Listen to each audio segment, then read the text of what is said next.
Hey, Click on Detroit. I'm Lauren Podell here in the Local 4 News studio, joined by Kevin Grigg from the Pistons and Palace organization. And boy, it is a huge weekend for the Pistons. 4 OTs last night. We've got Brandon Jennings picking things up in the D League, and obviously Pistons season of giving is in full swing. So let's start there. Thanks so much for being here, Kevin. No problem. Let's start a little bit. Let's talk about Sunday and what we can expect from the Pistons. They're going to be going off the court doing a little shopping here. Yeah, we're actually doing our final community event in our sort of week-long season of giving. We have Reggie Jackson, Marcus Morris, Stanley Johnson, Joel Anthony, and a couple of other guys, Anthony right? Tolliver. Yeah.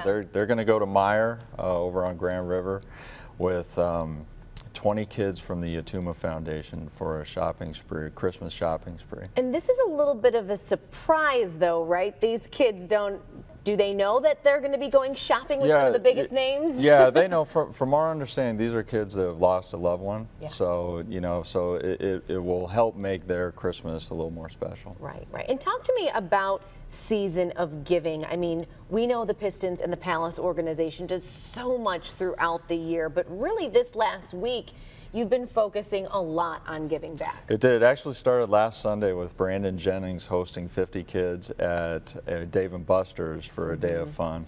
And then on Monday, our owner, Tom Gores, did his Detroit Toys for Tots event, where between Detroit, Flint, Saginaw, Port Huron, and Bay City, he donated over 7,000 toys to kids in Michigan. Wow. And he's been doing it for many years, but really the last two he's kind of come up publicly, and we've done events in Detroit and Flint.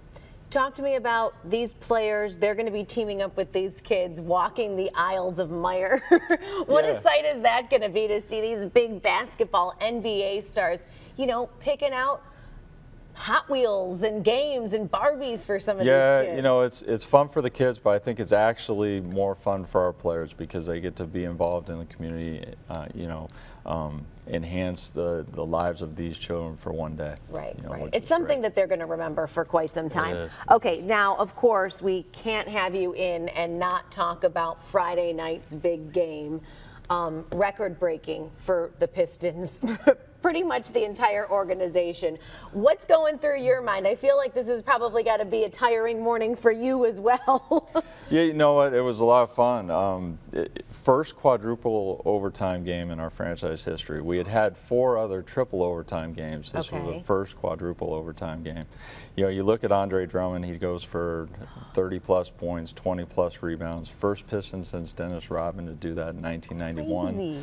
And then you look at Reggie Jackson. He scored 13 of his 31 in that final overtime period to kind of help us ice the game.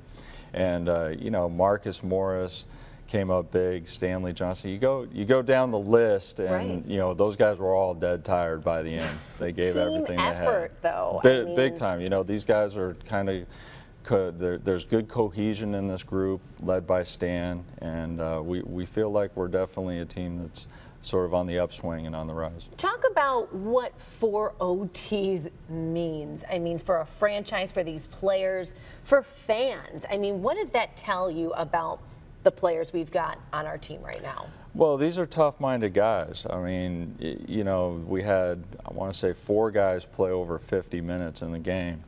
And, when you go into Chicago, they've been a playoff team, and you're able to grind one out like that, that's a big win that can carry you through other games as we go into the season and continue to build momentum. Because the Bulls, they're kind of a young, scrappy team themselves. I mean, they're doing pretty well this season, right?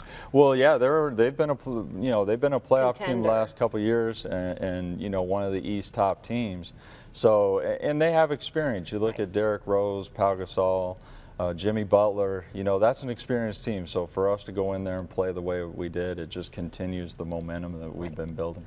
And it's so great because you've got this big, crazy game that everyone just watched that happened on Friday. Then a lot of those top core players going to be going out with kids on Sunday. Yeah. But in between all of that, kind of a highlight for a lot of really, intense, hardcore Pistons fans is the Development League game that's happening Saturday, tonight, with Brandon Jennings. Come on, bring him back, right? Well, it is. You know, it's funny because our owner Tom Gores really pushed for us to enter a hybrid relationship with the development league, and really was key and instrumental in bringing a team to the Grand Rapids area.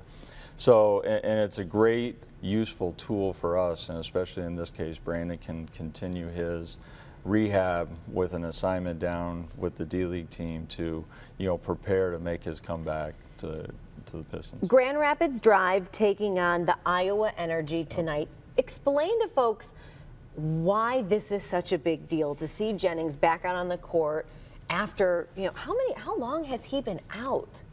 Well, he's been out, it was last February. Okay, so almost a year then. So, yeah, How pivotal is this? Well, it's big because, obviously he was playing some of the best basketball of his career last year when he got injured. Right. And, to have that coming back to your lineup, and, it'll be a process. Right.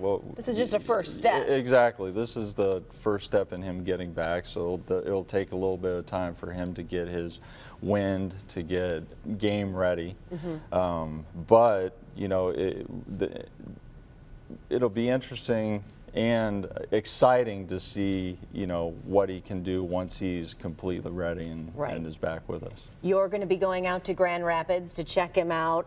What will you look for? What will the team look for? What will Jennings be hoping to accomplish tonight during tonight's D-League game? Well, Stan said it earlier, talking to some of our writers that cover us at practice. He's not even worried about what Brandon does in the game. He just wants to see Brandon going up and down the floor. So from a game standpoint, you're not really interested in his stats or anything. You just want to see the comfort level in which he's playing defense, the comfort level in which he's initiating the offense, and just sort of getting back into some sort of game shape. I know.